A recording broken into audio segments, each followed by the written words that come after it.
उत्पत्ति ग्रंथ अध्याय 17 वचन 1 से लेकर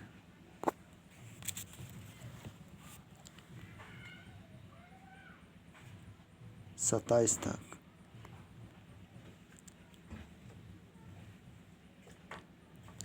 जब अब्राम की उम्र 99 वर्ष की थी तो प्रभु ने उसे दर्शन देकर कहा, मैं सर्वशक्तिमान परमेश्वर हूँ, तुम मेरे सम्मुख निर्दोष आचरण करते चलो। मैं तुम्हारे लिए अपना विधान निर्धारित करूँगा और तुम्हारे वंशजों की संख्या बहुत अधिक बढ़ा दूँगा।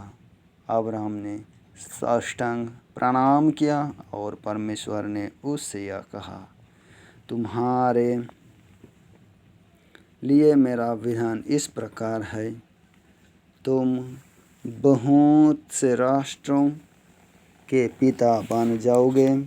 जब से तुम्हारा नाम अब्राहम नहीं बल्कि इब्राहिम होगा, क्योंकि मैं तुम्हें बहुत से राष्ट्रों का पिता बनाऊंगा। तुम्हारे असंख्य वंशज होंगे। मैं तुम लोगों को राष्ट्रों के रूप में फलने फूलने दूंगा। तुम्हारे वंशजों में राजा उत्पन्न होंगे। मैं तुम्हारे लिए और तुम्हारे बाद तुम्हारे वंशजों के लिए पीढ़ी दर पीढ़ी अपना चिरस्थायी विधान निर्धारित करूंगा। मैं तुम्हारा और तुम्हारे बाद तुम्हारे वंशजों का परमेश्वर होऊंगा। मैं तुम्हें अब्राम तुम्हारे बाद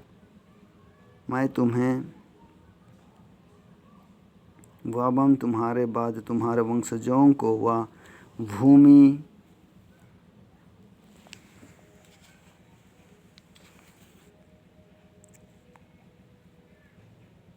मैं तुम्हें और तुम्हारे बाद तुम्हारे वंशजों को वह भूमि प्रदान करूंगा जिसमें तुम निवास करते हो, अर्थात कनान का समस्त देश। उस पर सदा के लिए तुम लोगों का अधिकार होगा और मैं तुम्हारे वंशजों का परमेश्वर होऊंगा। प्रभु ने इब्राहिम से यह भी कहा, तुमको और तुम्हारे बाद तुम्हारे वंशजों को पीढ़ी दर पीढ़ी मेरे विधान का पालन करना चाहिए। मैंने जो विधान तुम्हारे और तुम्हारे वंशजों के लिए निर्धारित किया और जिसका तुमको पालन करना चाहिए, वह इस प्रकार है, तुम लोगों में से हर पुरुष का खतना किया जाएगा। वह खतना तुम्हारे लिए मेरे द्वारा निर्धारित विधान का चिन्ह होगा। तुम लोगों के बच्चों में से प्रत्येक का खतना जन्म के 8वें दिन किया जाए। पीढ़ी दर पीढ़ी यही नियम कायम रहेगा। तुम्हारे घर के चाहे जिस किसी का बच्चा क्यों ना हो, या चाहे किसी विदेशी से धन देकर खरीदा हुआ ही क्यों ना हो, वह घर में ही पैदा हुआ हो या धन द्वारा खरीदा गया हो, दोनों का खतना किया जाए। इस प्रकार मेरे विधान का यह चिन्ह तुम लोगों की देह में चिरकाल तक बना रहेगा।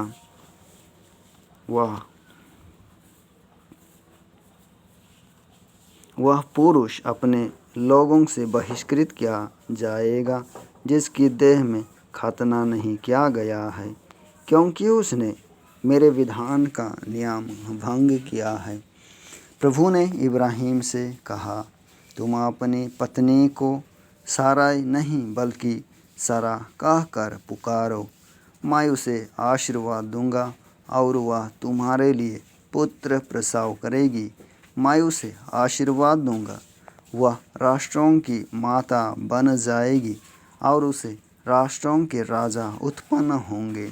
इब्राहिम मुंह के बल गिरकर हंसने लगा, क्योंकि उसने अपने मन में यह कहा, क्या 100 वर्ष के पुरुष को पुत्र हो सकता है?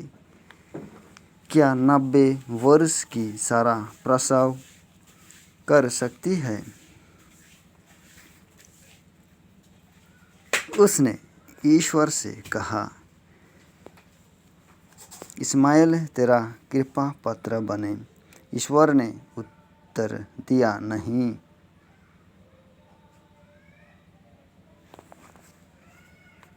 उसने ईश्वर से कहा, इस्माइल तेरा कृपा पात्र बने। ईश्वर ने उत्तर दिया, नहीं।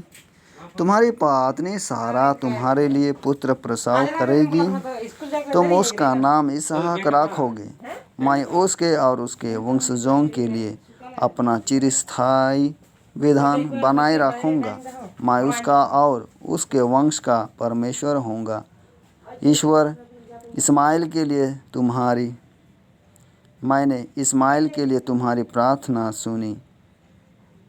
ईश्वर इस्माइल के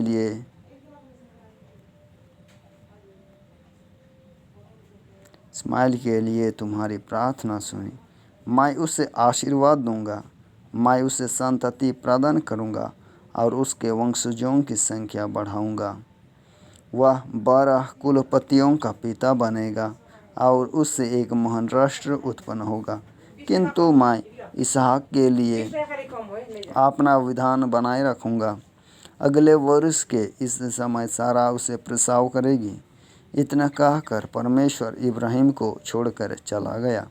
तब इब्राहिम के यहाँ उसके पुत्र इस्माइल का उसके घर में पैदा हुए सब लोगों का तथा उनका जिन्हें उसने धन देकर खरीदा था, अर्थात इब्राहिम के घर के सब पुरुषों का उसी दिन परमेश्वर द्वारा उसको दी हुई आज्ञा के अनुसार खतना किया गया। जब इब्राहिम का खतना हुआ तब वह 99 वर्ष का था, और जब उसके पुत्र इस्माइल का खतना किया गया तब उसकी आयु 13 साल की थी। इब्राहिम और उसके पुत्र इस्माइल का खतना एक ही दिन हुआ।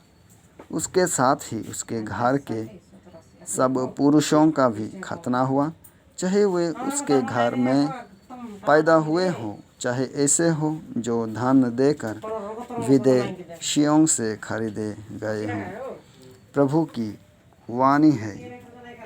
परमेश्वर पिता को धन्यवाद।